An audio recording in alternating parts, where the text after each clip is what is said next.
Hey, don't scroll. This might be the message your heart has been begging God for. There was a young man named Micah, faithful, sincere, always trying to do the right thing, yet carrying a quiet battle inside that no one else knew about. He prayed, he believed, he waited, but nothing seemed to change. Every door felt locked, every prayer felt delayed, every day felt heavier than the last. Micah wanted to trust God.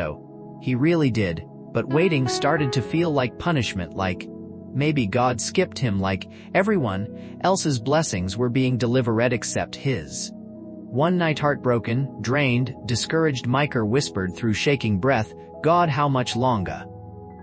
I'm trying, I'm believing, but I'm tired, I'm hurting, I'm waiting, and it feels like you're so far away." He sat alone in his room, head buried in his hands, heart full of questions he never dared to speak aloud.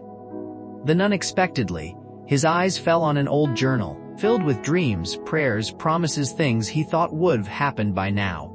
Instead of comfort, frustration hit him hard. Why am I still waiting?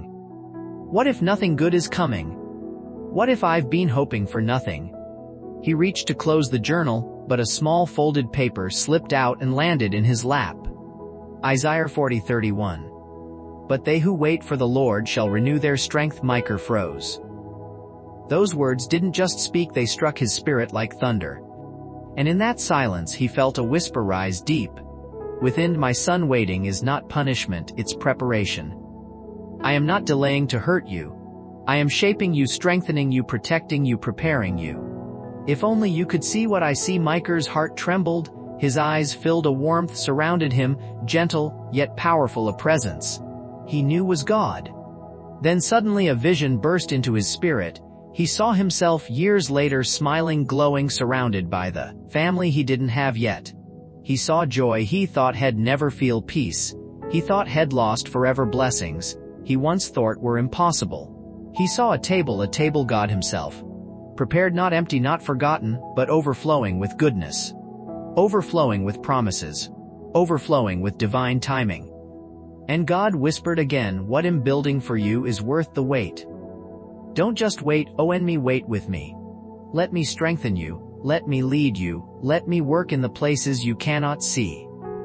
Micah wiped his tears and whispered, Lord, I will wait, not because it's easy, but because I trust you. And now, that same God, that same whisper, that same presence is reaching for you right now. Because you have been waiting too, for answers, for healing, for breakthrough, for restoration, for direction, for something to finally shift. And maybe you're tired, maybe you're discouraged, maybe you've wondered if God forgot about you. But hear this truth, He has not forgotten you.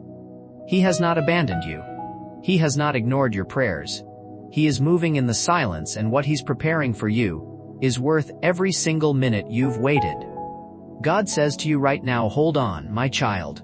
I'm not done.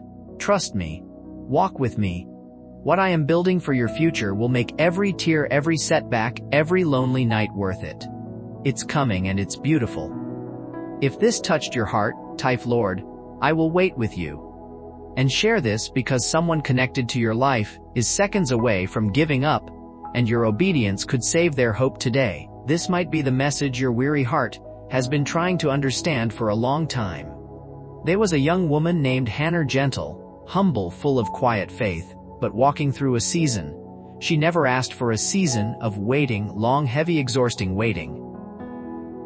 She had dreams deep in her heart, dreams for a family, dreams for a godly spouse, dreams for meaningful work, dreams she believed God Himself had planted in her. But none of them had happened yet. Not one. She was living with prayers that hadn't turned into reality yet. And that word yet felt heavier every single day. There were nights she whispered, Lord, why does waiting hurt so much? I know you're good, I know you're faithful, but I'm struggling, because nothing is happening, and I'm trying so hard not to give up. Waiting became a battlefield, not outside of her, but inside of her. Some days Hannah felt hope. Other days she felt nothing but disappointment and delay. And deep down she wondered, what if what I'm waiting for never comes? What if I'm believing for something that will never happen? One morning, after a night full of tears, Hannah sat by her window, exhausted in her soul, completely drained. She looked at the dreams she'd written in her journal years ago, dreams that still hadn't blossomed, dreams she thought she'd see by now. She whispered, almost angrily, God, why am I still waiting? If you planted these dreams, why haven't they grown? And right there, as sunlight touched the pages of her journal, she felt God speak, not loudly, but clearly, unmistakably, powerfully. My daughter, stop fighting the waiting season and start embracing it. I am not punishing you, I am preparing you. Those words shook her spirit. Preparing, not delaying, not ignoring, not withholding. And then God showed her something, a vision of a farmer standing in a field that looked empty, silent, barren, hopeless. But underneath the ground, life was growing quietly, slowly, invisibly. And God whispered, the farmer waits, not because nothing is happening, but because everything is happening beneath the surface. Do you have that kind of faith? Faith in what you cannot see. Tears streamed down Hannah's face, and suddenly she understood God wasn't asking her to wait for nothing. He was asking her to wait for something being built in secret, something sacred, something beautiful, something prepared just for her. He continued, you judge progress by what you see. But I judge progress by what I am forming inside you: strength, character, discernment, maturity, faith. You want the fruit, but I am working on the roots. Her heart trembled, because she realized she had been shortcutting God, jumping from thing to thing, relationship to relationship, opportunity to opportunity, searching for quick results, and calling it failure when nothing grew instantly. God whispered again, every overnight success is years in the making. Every strong tree survived seasons of silence. Every promise requires preparation. I'm not wasting your time, I'm forming you for what's next. Hannah finally exhaled a deep, shaking breath, the kind that releases months of pressure and confusion. And she whispered back, Lord, I get it now, you're not withholding my future, you're shaping me for it. I will wait, and I will trust you even here. And now that same God who spoke to Hannah is speaking to you. Because you have been waiting for change, waiting for breakthrough, waiting for healing, waiting for answers, waiting for clarity, waiting for the promise God planted in your heart. But listen closely, waiting is no punishment. Waiting is no delay. Waiting is no failure. Waiting is divine preparation for a future bigger than what you see right now. And God says to you, stop shortcutting the process, stop rushing the promise, stop doubting the ground. I am doing more beneath the surface than you realize. Embrace this season, because when the harvest comes, you will understand why the waiting mattered. If this touched your heart, type, Lord, prepare me while I wait. And share this, because someone else is drowning in their waiting season, and your obedience might be the message that saves their hope today. There was a young man named Elias, quiet, faithful, hardworking, yet walking through a season. He didn't understand a season that felt painfully slow, painfully hidden, painfully forgotten. He carried God-given dreams in his heart, dreams for ministry, dreams for a stable future, dreams to provide for his family, dreams to become the man God called him to be. But every time he prayed, every time he believed, every time he took a step forward, life seemed to whisper back, not yet. And that not yet slowly began to sound like, maybe never. Late at night, Elias would sit alone in the dim light and whisper, God, why does it feel like everyone else is moving forward except me? Why am I still stuck? Why am I waiting while others are winning? He felt unseen, unnoticed, uncelebrated, unpromoted, unpromised.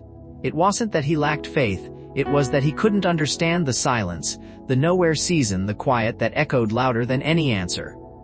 Until, one night while Elias lay awake with tears soaking into his pillow, a gentle question rose in his spirit. A question that felt like the Father himself whispering into his soul, my son, do you think I am wasting your time? Or can you trust that I am preparing you? Elias froze. That word preparing hit him like a wave he wasn't ready for. God continued speaking to his trembling heart. You see spectacular triumphs in other people's lives, but you don't see the unspectacular training that shaped them. You see their public victory, but not their private obedience, their hidden struggles, their quiet sacrifices, their silent tears, their years of faithfulness, when nobody applauded. Elias swallowed hard, listening, shaking, and God whispered again, "Nothing in my kingdom is instant. Not growth, not character, not purpose, not calling. Every strong man you admire, every blessed marriage you see, every ministry you respect was built in the unseen through seasons, where no one was watching, no one was clapping, no one was celebrating, yet they stayed faithful anyway." Something inside Elias broke open the lie that waiting meant failure. Then God said, "I'm not withholding success from you, I'm protecting you. If I gave you what you're praying for right now, it would crush you, not crown you. You're asking for blessings, but blessings require strength. You're asking for impact, but impact requires depth. You're asking for promotion, but promotion requires preparation. I'm not punishing you, I'm maturing you." Suddenly, Elias saw a picture in his spirit, a loaf of bread inside an oven, and God said, "My child, you are in my oven. Not to burn but to rise. If I pull you out too early, you will collapse, but if I keep you in long enough, you will be strong enough to carry the future I've prepared." Tears streamed down Elias' cheeks, and he whispered, "Lord, I didn't know, I thought you were ignoring me, but all this time you were preparing me." God answered, "You ask me for many things, but some of the things you want would destroy you if I gave them too soon. I am a good father. I don't give my children what harms them, I give them what grows them." And suddenly Elias realized he wasn't stuck. He wasn't forgotten, he wasn't denied, he was becoming. Becoming stronger, becoming wiser, becoming deeper, becoming ready. And now God speaks the same word to you. You think you're waiting, but you're being prepared. Every delay is development, every setback is shaping, every silent season is strengthening, every closed door is protection. Honor me in the preparation, and I will position you for the promotion. If this spoke to your spirit, type, "Lord, prepare me behind the scenes," and share this, because someone else needs to hear that God isn't wasting their waiting, He's maturing them for what's coming next.